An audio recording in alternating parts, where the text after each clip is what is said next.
to address us and chair the summit. I thank you.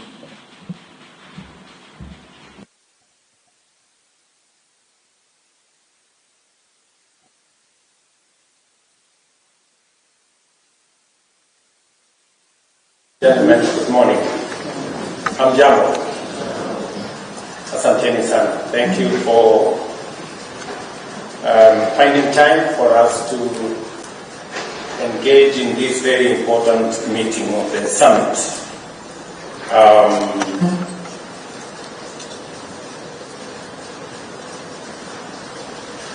I thank you for taking time to participate in this very important summit. And I'm honored to be here today as we affirm the strong and universal national consensus that devolution is the most transformative political, social, and economic feature of our 2010 Constitution.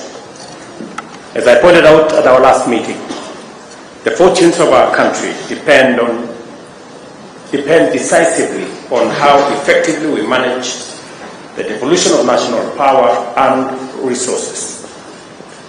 Devolution, therefore, is fundamental to our political viability, our national stability, and the sustainability of our socio-economic progress.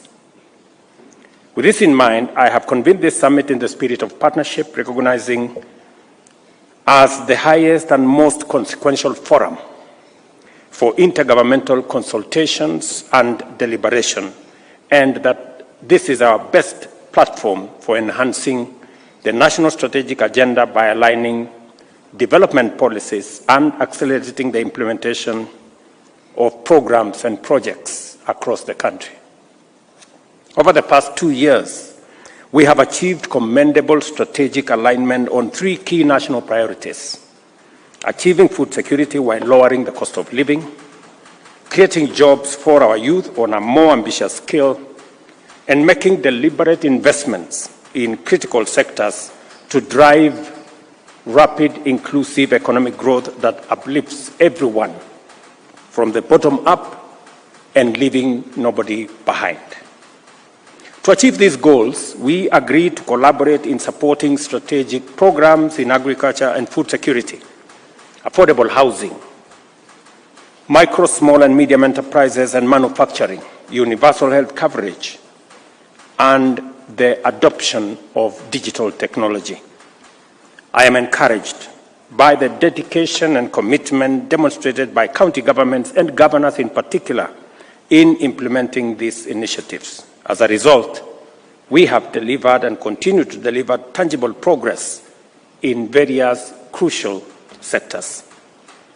While challenges in national public finances have slowed down the pace of implementing key programs, we must take pride in our achievements, both in terms of the demonstrable on-the-ground impacts and in the improved coordination and collaboration framework we have developed.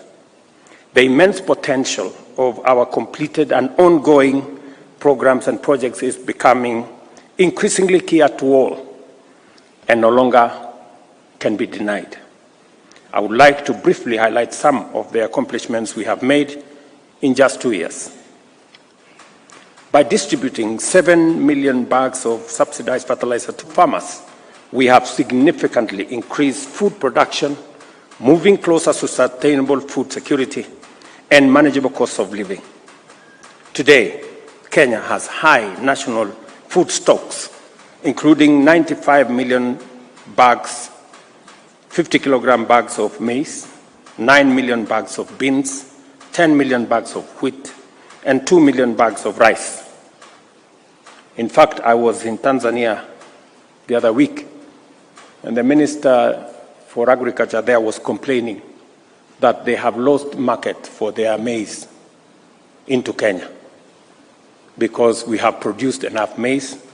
We imported 10 billion worth of maize in 2022. In 2023 and 2024, we did not import any maize, meaning that we are making progress in the right direction. We are making significant strides towards eliminating famine and reducing dependence on imports. At the same time, we are witnessing improvements in farmer productivity and incomes across value chains such as tea, sugar, coffee, and dairy. In fact, we doubled our dairy exports this year from Kenya, from about 4.5 billion to about 7.8 billion. That speaks clearly to what the trajectory we are headed. Ladies and gentlemen, I am sure you can attest to the progress of multiple housing projects under the affordable housing program in your counties. Every county stands to benefit with 124,000 housing units currently at various stages of development, out of which we have a target of 840,000 units that are already in the pipeline over the next 4 years. Beyond providing affordable and decent homes for workers and families at the bottom of the economic ladder, the affordable housing program promotes equity and inclusiveness while creating millions of jobs. To date, the program has generated 200,000 direct jobs, with thousands more emerging through the building and construction value chain that supports housing development.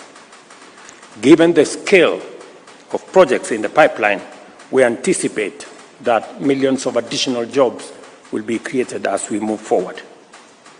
The growth of MSMEs and manufacturing depends on strategic action to commercialize and industrialize agriculture. Enhancing agro-industrial capacity through value addition and manufacturing for exports is key, and our collaborative strategies include mobilizing investment for our county aggregation industrial parks, for which is a demonstration of partnership between the national government and the county government. Despite resource constraints affecting the completion of some county aggregation industrial park projects, we remain determined to see them through. Additionally, special economic zones and export processing zones are attracting investment, boosting manufacturing, and driving exports. Ongoing and planned projects in Busia, Kirinyaga, Murang'a, Eldoret, Kwale, Nakuru, Dongo Kundu, and Naivasha will enhance wealth creation and employment opportunities. Our redesigned universal health coverage strategy, Taifa Care, is overcoming the technological and operational challenges to ensure that every citizen, regardless of status or means, has access to quality, affordable health care. The challenges faced in transitioning to the Social Health Insurance Fund and the Social Health Authority reforms are due to the scale and ambition of Taifa Care. For the record, the scale, boldness, and ambition of Taifa Care are unprecedented, and we are confident that the challenges that became part of this program initially have now been overcome.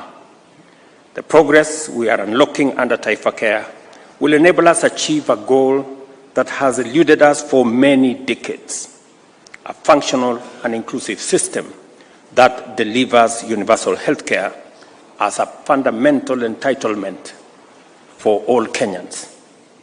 I think we are all alive to the fact that universal health care was part of the NAC government plan. It was part of the Jubilee administration plan. And I am persuaded beyond doubt that those two successive governments believed in this program and they wanted it implemented. It just happens to be that fate has conspired that we are the people to implement it. And I want to tell you that we will, and we will succeed. I can already see progress that has been made.